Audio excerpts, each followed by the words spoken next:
আসসালামু আলাইকুম প্রিয় শিক্ষার্থীবৃন্দ।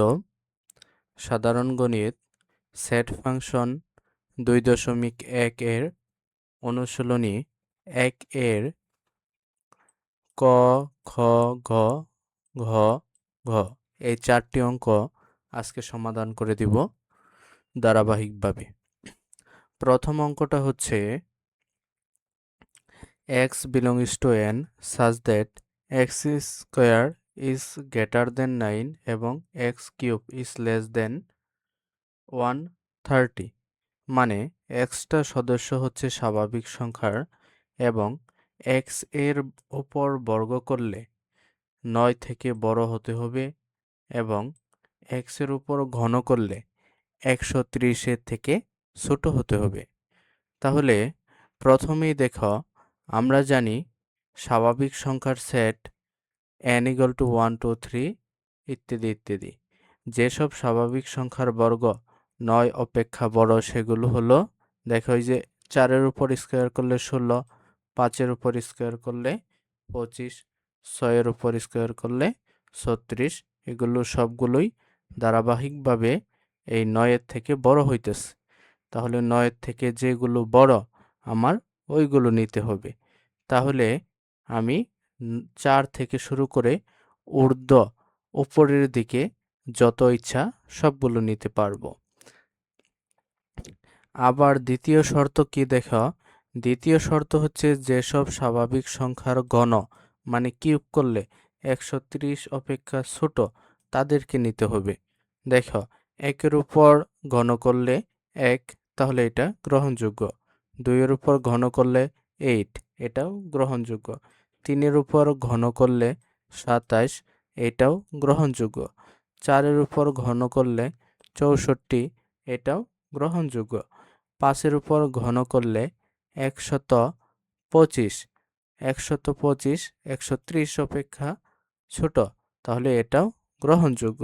কিন্তু x এর মান যদি 6 বসাই তাহলে 130 অপেক্ষা বড় হয়ে যায়, 216 হয়ে যায়, যা 130 অপেক্ষা কি বড়। তাহলে এই শর্ত সাপেক্ষে আমার এটা কি হইতেছে না, গ্রহণযোগ্য হইতেছে না। আমার শর্ত হচ্ছে 130 অপেক্ষা ছোট হতে হবে। তাহলে এই কথাটা এখন লিখবা। এ থেকে আমরা দেখতে পাই যে স্বাভাবিক সংখ্যা x = 4 এর ক্ষেত্রে x square is greater than equal to 9 এবং 4 cube is less than equal to 130 এবং 5 এবং এই দুইটাই হলো কি দেখো 4 আর 5। তাহলে যে এবং না এই দুইটার মাঝখানে এবং এর জন্য আমরা ইন্টারসেকশন নিব। আর ইন্টারসেকশন মানে আমরা কি জানি বলো তো? ইন্টারসেকশন মানে আমরা জানি শুধু মিলগুলো। এই যে এই দুইটা শর্তের মাঝখানে যে এবং আছে সেজন্য আমরা ইন্টারসেকশন নিব।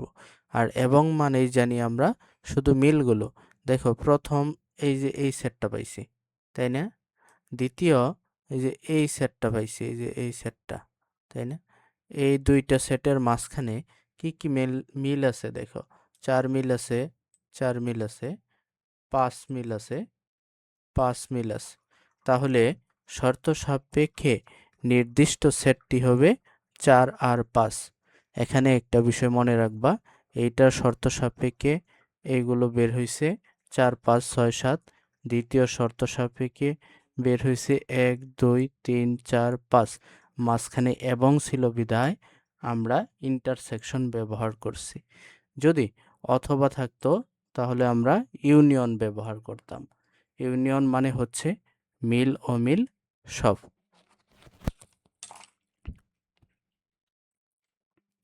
হ্যাঁ, খ নাম্বার অঙ্কটি দেখো, দেওয়া আছে x belongs to z, মানে হচ্ছে পূর্ণ সংখ্যা। z মানে হচ্ছে পূর্ণ সংখ্যার সেট এবং এই পূর্ণ সংখ্যার উপর বর্গ বড় হবে এবং সেই পূর্ণ সংখ্যার উপর ঘন 36 থেকে ছোট হবে অথবা 36-এর সমান হবে। দেখো, এবার আমরা সমাধান করি। প্রথমেই লিখে নিব। আমরা জানি পূর্ণ সংখ্যার সেট z সমান পূর্ণ সংখ্যার সেট মানেই প্লাস মাইনাস অখণ্ড সকল সংখ্যা। তাহলে পূর্ণ সংখ্যার set plus minus 1 plus minus 2 plus minus 3 ইত্যাদি ইত্যাদি ইত্যাদি। যেসব পূর্ণ সংখ্যার বর্গ মানে প্রথম শর্তটাকে আমরা লিখব 5 থেকে বড়, সেগুলো হলো দেখো 3-এর উপর বর্গ প্লাস মাইনাস 3, প্লাসের উপর প্লাস 3-এর উপর বর্গ করলেও 9 হবে, মাইনাস 3-এর উপর বর্গ করলেও 9 হবে, কারণ বর্গ সংখ্যা সবসময় ধনাত্মক হয়। 4-এর ক্ষেত্রে 16 হবে, 5-এর ক্ষেত্রে 25 হবে, 6-এর ক্ষেত্রে 36 হবে। এটা হোক প্লাস আর হোক মাইনাস, কারণ বর্গ সংখ্যা সর্বদাই ধনাত্মক এবং এই সবগুলো হচ্ছে 5-এর থেকে বড়। ডট ডট ডট দিয়ে রাখা হয়েছে, এগুলো আরও আছে, তাই না? আমরা এই পর্যন্তই হিসাব করার জন্য নিব। দেখো তাহলে কেন আমরা নিলাম, দেখো x = -3 হলে সেটার উপর বর্গ করলেও 5 থেকে বড়, x = -4, x = 3, x = 4 সবগুলোই 5 থেকে বড়, সেজন্য আমরা এইসব নিছি। পরে দেখো আবার যেসব পূর্ণ সংখ্যার গণ 36 অপেক্ষা ছোট অথবা সমান সেগুলো হলো 1, 2, 3 ডট ডট ডট আরও দিয়ে রাখছি। দেখো কারণ x যদি 1 হয় তাহলে x 1-এর উপর ঘন করলে সেটা 36 অপেক্ষা ছোট। আবার x = 2 হলে 8 হবে ঘন করলে, x = 3 হলে সেটার উপর ঘন করলে হবে 27, যা 36 অপেক্ষা ছোট। কিন্তু x = 4 হলে x এর উপর মানে 4-এর উপর ঘন করলে 64 হবে, যা এই শর্ত পালিত হয় না। তাহলে x = 4 কখনো হতে পারে না, এটা সম্ভব না। তাহলে আমার কাছে গ্রহণযোগ্য মান কোনগুলো বলতো?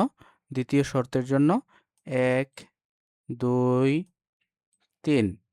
আর প্রথম শর্তের জন্য গ্রহণযোগ্য মান কোনগুলো? আমার গ্রহণযোগ্য মান এই যে +-3, +-4, +-5, +-6।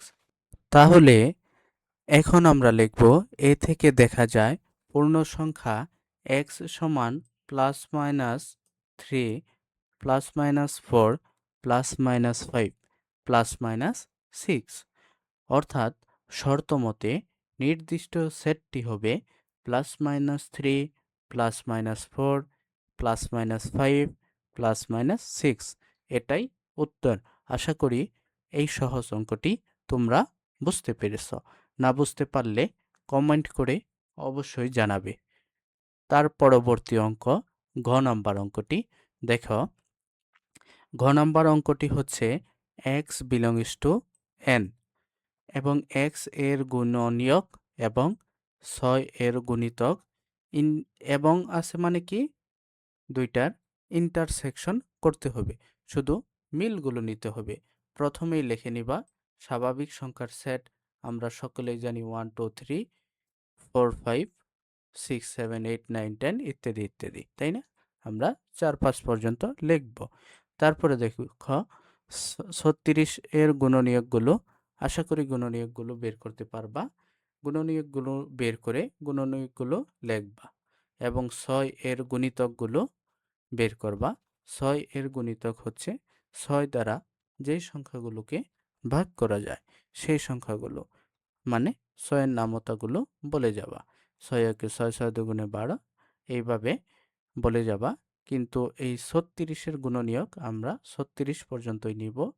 6 এর গুণিতক এর বেশি নেওয়ার দরকার নাই, ডট ডট ডট দিয়ে রাখবা। তাহলে মাঝখানে যেহেতু এবং আছে, এবং এর জন্য আমরা ইন্টারসেকশন নিব। ইন্টারসেকশন মানে হচ্ছে এই যে প্রথম সেট এইটা, দ্বিতীয় সেট এইটা, প্রথম শর্ত সাপেক্ষে সেট পাইছি এইটা এবং দ্বিতীয় শর্ত সাপেক্ষে সেট পাইছি এইটা। এই দুইটা সেটের মধ্যেই কমন যেই উপাদানগুলো আছে আমরা শুধু সেই উপাদানগুলো নিব। দেখো কমন উপাদান প্রথমেই আছে 6, পরে আছে 12, পরে আছে 18, পরে আছে 36। আর কোনো উপাদান কমন নেই, মানে দুইটা শর্তের উপাদানগুলোর মধ্যেই নেই। তাহলে আমার নির্ণেয় সমাধান সেট হবে কি 6, 12, 18 আর হবে 36। এটাই উত্তর। আশা করি অঙ্কটি বুঝতে পারছো। এবং সর্বশেষ যে অঙ্কটি সেটা হলো x belongs to n, মানে হচ্ছে এক্সটা স্বাভাবিক সংখ্যার সদস্য এবং এক্স এর উপর কিউব করলে সেটা 25 থেকে ছোট হতে হবে এবং এক্স এর উপর পাওয়ার 4 দিলে সেটা 264 অপেক্ষা ছোট হতে হবে। প্রথমেই লিখে নিবা, আমরা জানি স্বাভাবিক সংখ্যার সেট 1, 2, 3, 4, 5 ইত্যাদি ইত্যাদি। এখন তুমি প্রথম শর্ত মতে ওই সকল সংখ্যাকেই নিবা যে সকল স্বাভাবিক সংখ্যার উপর ঘন করলে, ঘন মানে হচ্ছে উপরে পাওয়ার 3 দিলে, তোমরা যদি না বুঝতে পারো ক্যালকুলেটর দিয়ে উপরে পাওয়ার 3 দিবা। প্রথমে একের উপর পাওয়ার 3 দিবা, যদি সেটা 25 থেকে ছোট হয় গ্রহণযোগ্য। তারপরে কি করবা, 2 নিবা, 2 এর উপর পাওয়ার 3 দিবা, সেটাও 25 থেকে ছোট গ্রহণযোগ্য। পরে 3 নিবা, 3 এর উপর পাওয়ার 3 দিবা, সেটা 25 থেকে বড়, তাহলে এটা গ্রহণযোগ্য নয়। তাহলে একমাত্র গ্রহণযোগ্য মান পাইলাম 1 আর কত 2, সেটা লিখবা। এবং দ্বিতীয় শর্ত মতে আবার ক্যালকুলেটর হাতে নিবা, দেখো 1 থেকে শুরু করবা, 1 এর উপর পাওয়ার 4 দিবা, দেখবা 264 অপেক্ষা ছোট। তারপরে 2 নিবা, 2 এর উপর পাওয়ার 4 দিবা, 16, যেটাও 264 অপেক্ষা ছোট। আবার 3 নিবা, 3 এর উপর পাওয়ার 4 দিবা, 81, এটাও 264 অপেক্ষা ছোট। আবার 4 নিবা, 4 এর উপর পাওয়ার 4 দিলে 256, যা 264 অপেক্ষা ছোট। তাহলে এই 1, 2, 3, 4 এই 4টা সংখ্যাই, 4টা উপাদানই গ্রহণযোগ্য। কিন্তু যখন তুমি 5 নিবা তখন দেখো 625 হয়ে যায়, যা 264 থেকে বড়, তাহলে এটা গ্রহণযোগ্য নয়। তাহলে গ্রহণযোগ্য যেই 4টা মান পাইলাম সেটাই হবে দ্বিতীয় শর্ত সাপেক্ষে আমার নির্ণেয় উপাদান। উপাদানগুলো কোনগুলো? 1, 2, 3, 4। তাহলে যেহেতু এই দুইটা শর্তের মাঝখানে এবং আছে, এবং মানেই হচ্ছে ইন্টারসেকশন, তাহলে আমরা ইন্টারসেকশন করব। দেখো, ইন্টারসেকশন মানে হচ্ছে শুধু মিলগুলো, প্রথম শর্তের উপাদানগুলো লিখলাম, দ্বিতীয় শর্তের উপাদানগুলো লিখলাম। দুইটা শর্তের উপাদানেই মিল আছে, 1, 1, 2, 2। তাহলে আমার নির্ণয়ের সমাধান সেট হবে 1, 2। এটাই উত্তর। আশা করি সমাধানটা বুঝতে পারছো।